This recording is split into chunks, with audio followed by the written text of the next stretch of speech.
Well, you guys look just like you do when I'm on TV. Except for you, you look a little different. Listen, I love you guys for caring enough about the United States of America to come out here tonight. Thank you so much for caring enough to come out here tonight. I have to tell you, I love this country.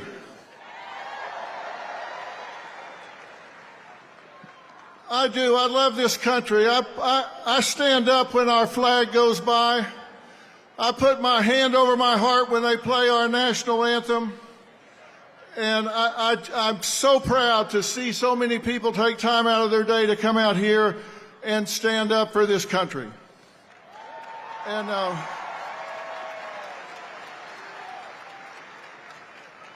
And strangely enough, I'm not here just to stand up for Donald J. Trump. Lord knows he doesn't need me to stand up for him. He's tough as an old army boot.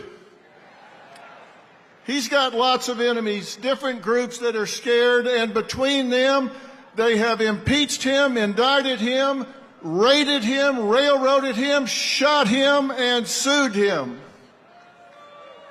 And where is he? He is still standing.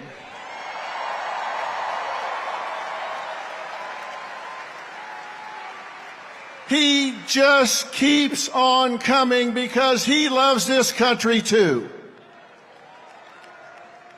I can be honest and say, I can be honest because we have free speech in America. I can be honest and say I don't like or agree everything that Donald J. Trump does or says. I mean, come on. Nobody agrees with everything or likes everything somebody else says or does, right? No human is perfect. We don't strive for perfection, we strive for excellence. But you don't have to love everything about someone in order to love them. And the last thing he needs is some celebrity endorsement. What the hell do I know? I know I'm no celebrity to begin with. And celebrities don't know anything about policies or politics. So,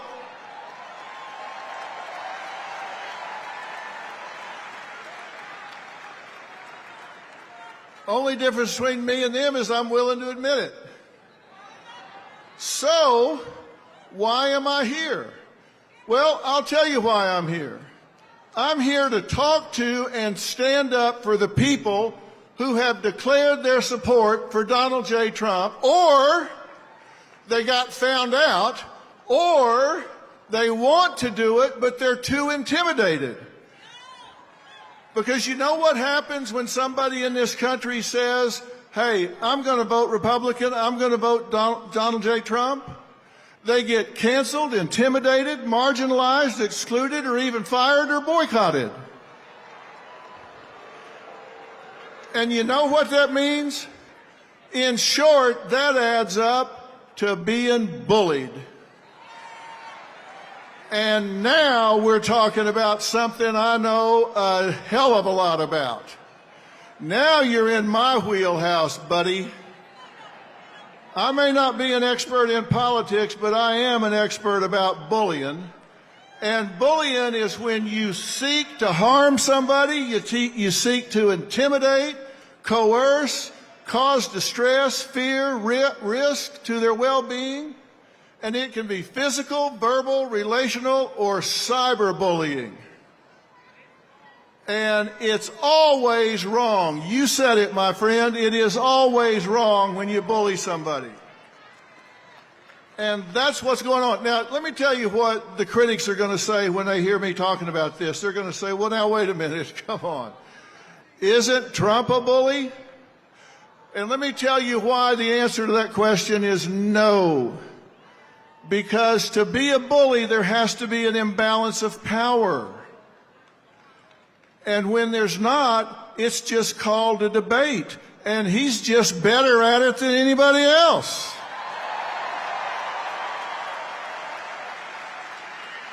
It's called debating. It's called arguing. It's just, it may even name calling, but it's not bullying unless there's an imbalance of power. And whoever he talks to, they've got a microphone, they got on their big boy pants, they got a stage, they got everything else. He's just better at it. And the same thing is true. When the Democrats or Harris call him fascist, Hitler, racist, misogynist, or a crook, is that bullying? Well, not really. It's ugly. But with the First Amendment, which we all want to keep, there's no imbalance of power, so it's not bullying. It's just like when he does. It may not be the best use of energy, but when you attack civilians, when you attack a citizen, and you use the power of the internet, you use mob mentality, you incite people to gang up and cause boycotts, then it's beyond ugly. And that's what's happening in this country right now, and that's not okay.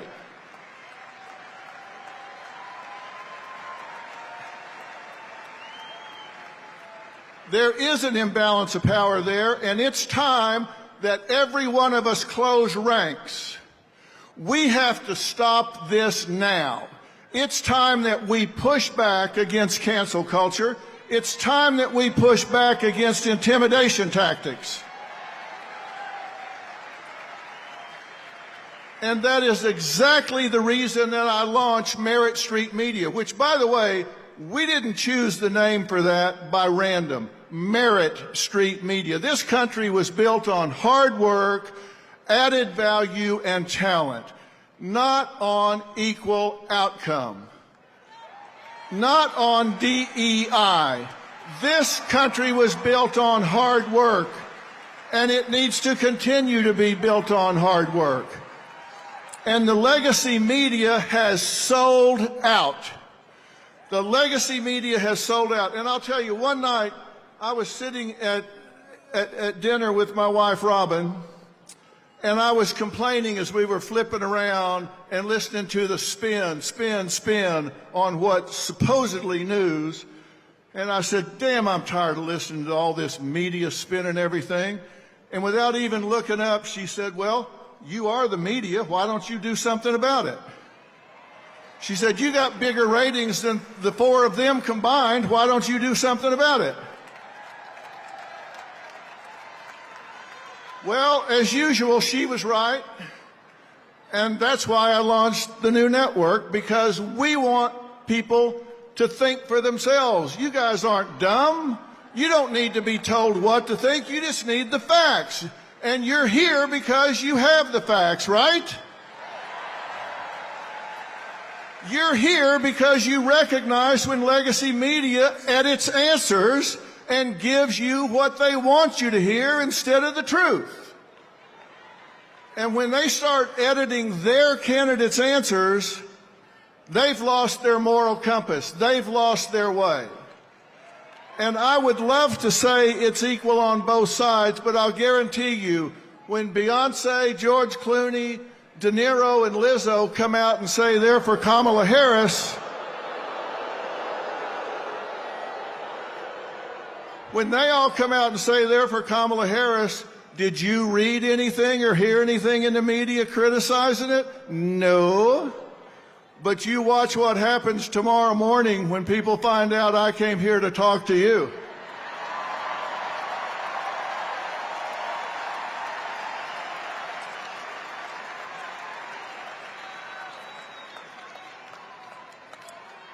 You say this in Hollywood and all of a sudden you ain't got a job. The problem is I don't need one.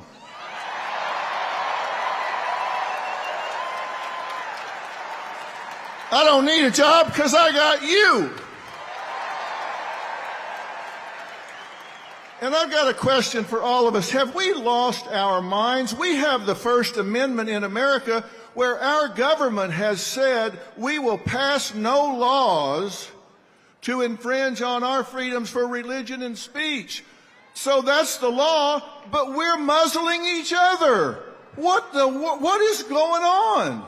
We have a law that protects free speech, so we start taking it away from each other? Are you kidding me?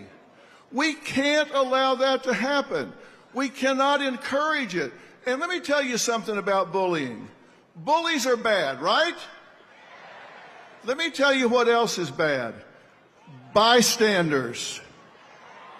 If you are a bystander, if you are watching somebody get picked on, if you're watching somebody get bullied, and you don't do anything about it, you're just as guilty as the bully that's doing the bullying. Am I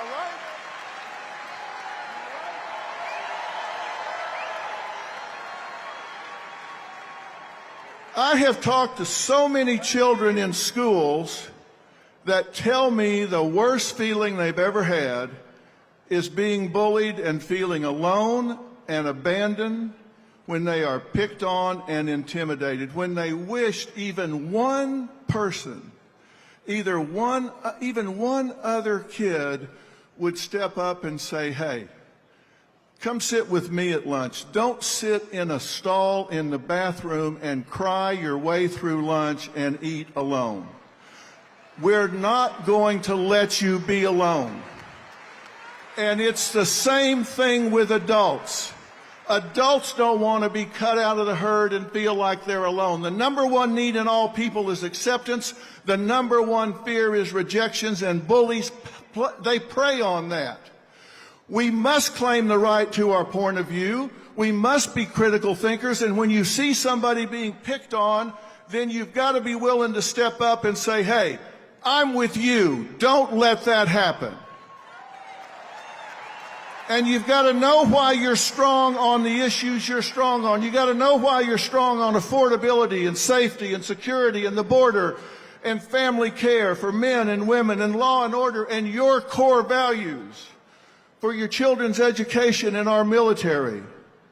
Know why you're where you are. And when you come to your friends and coworkers being bullied, don't be a bystander. Don't be a bystander. You can't let it happen. When you say you love America, that's a verb. That also means you love Americans. You've got to push back and call out the bullies. You've got to stand with those that have targets in their lives. Targets if they're picking on them by calling their jobs to get them fired. Boycotts or kicking them out of their jobs at church or their groups at church. I've spent 45 years listening to people. And I was just in North Carolina and after the hurricane hit down there. And you know what? I saw neighbors helping neighbors, and not one of them asked, are you a Democrat or a Republican?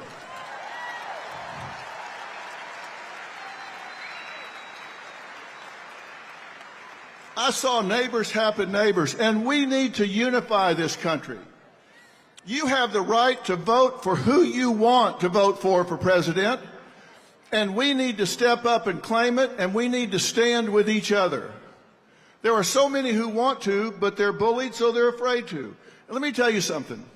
One of the most important days in American history was 9/12/2001. Not 9/11. We all know what happened on 9/11.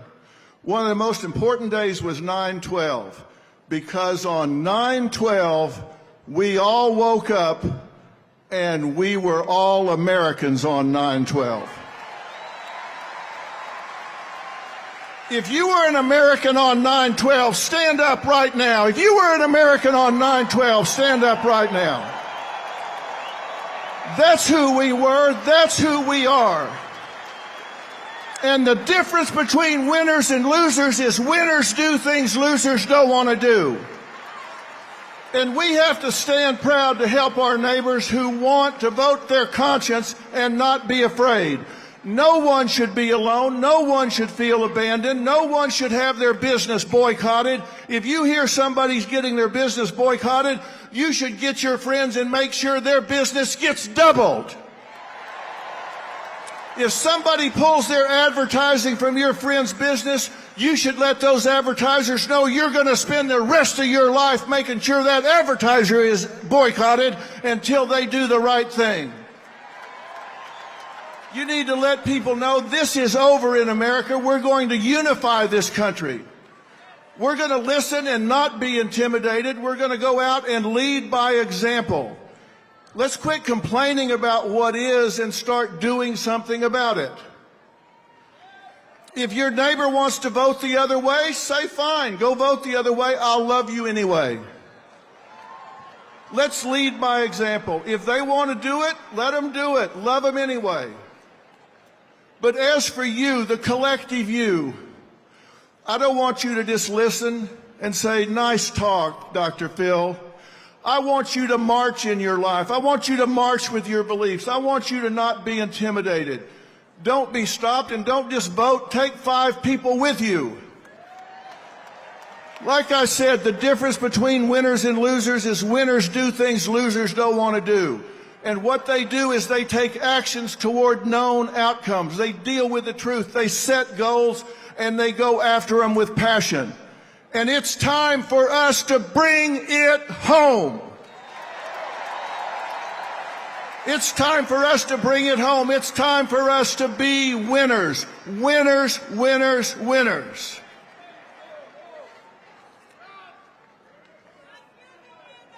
I started by telling you I love this country. I'll finish by telling you I love this country, and I love you for loving this country. God bless you, and God bless the United States of America.